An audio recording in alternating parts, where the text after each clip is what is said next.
Resalut. Alors, que s'est-il passé? On vient d'apprendre que le match entre l'OM et Rennes a été reporté à une date ultérieure, suite aux événements qu'il y a eu cet après-midi. Quelques centaines, pas plus, ils n'étaient pas non plus 50 000, mais quelques centaines de supporters marseillais qui sont venus un petit peu crier leur colère, leur ras-le-bol et la honte quelque part qu'ils ressentent depuis plusieurs semaines et depuis plusieurs mois des résultats et surtout ces dernières semaines de l'ambiance de la Ligue des Champions complètement foireuse, des 3 derniers matchs de Ligue 1 perdus. Il y a encore un mois, ils jouaient le podium les doigts dans le nez, ils avaient 2 matchs en retard, ils pouvaient même passer leader virtuellement, mais ça a toujours été du virtuel, mais le podium était largement à la portée du club, même si ce n'était pas les plus beaux à avoir joué.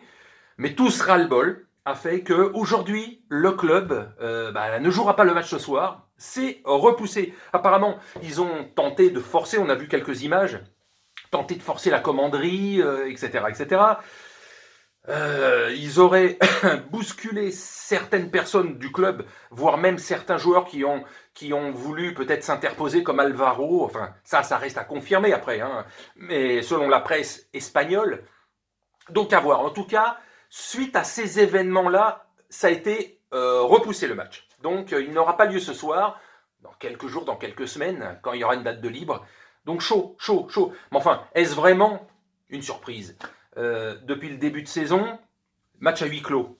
Vous pensez qu'après les matchs pourris qu'ils ont fait en Champions League et ces 15 derniers jours en championnat, si le stade était plein, peut-être que les joueurs ne seraient même pas sortis vivants du stade au bout d'un moment. Ils auraient déjà été chopés, la direction, etc., etc. Donc si ça a duré jusqu'à maintenant, c'est parce que c'est huis clos, parce qu'il n'y a personne dans le stade, et qu'à un moment donné, voilà, la colère a explosé. C'est pas le calendrier qui arrive avec ce match en retard face à Rennes, le match qu'ils doivent jouer encore la semaine d'après face à Lens, puis la réception du PSG, puis le match de Coupe de France face à Auxerre, et après le déplacement à Bordeaux. Ils n'ont pas gagné depuis 44 ou 45 ans, et Bordeaux, cette saison, comparée aux 3-4 dernières, il est plutôt bon.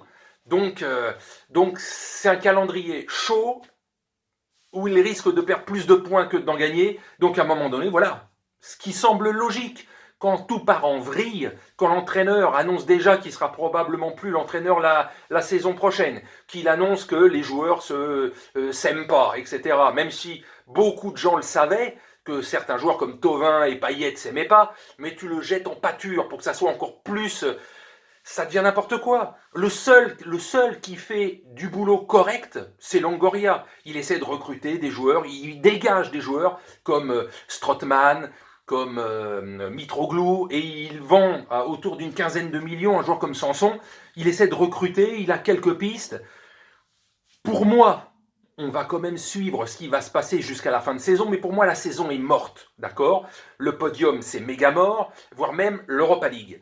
Mais ce qu'il faut attendre, c'est tout simplement, je le dis là, haut et fort, comme tout le monde le sait, le probable, en tout cas l'espéré revente de l'OM cet été, pour que déjà 50% de l'équipe soit renouvelée et qu'on reparte sur de nouvelles bases. Et à ce moment-là, on verra les forces en présence, ce qu'ils vont faire, ce qu'ils ne vont pas faire.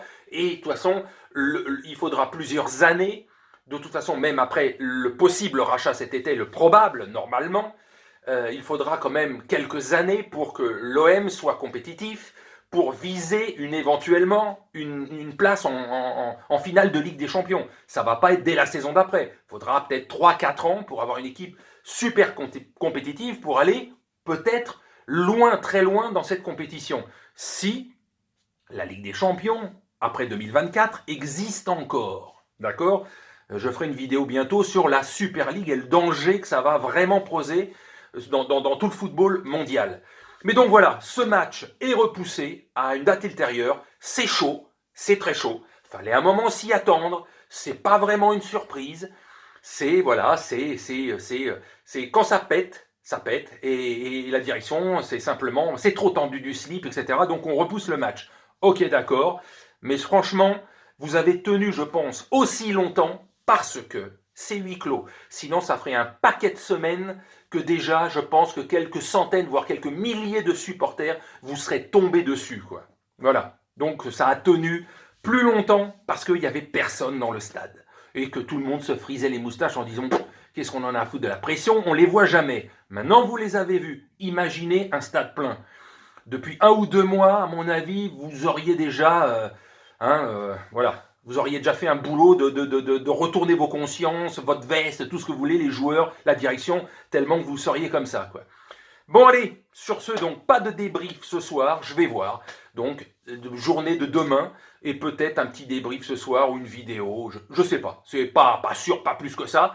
Mais en tout cas, demain, oui, le débrief de Paris, le débrief du Barça, puisque dans 15 jours, c'est le choc qui arrive, et, et peut-être, un débrief, en tout cas j'aurai un œil attentif sur le match de Lille, qui va jouer encore jusqu'au bout le titre de champion de France. Allez, sur ce, salut!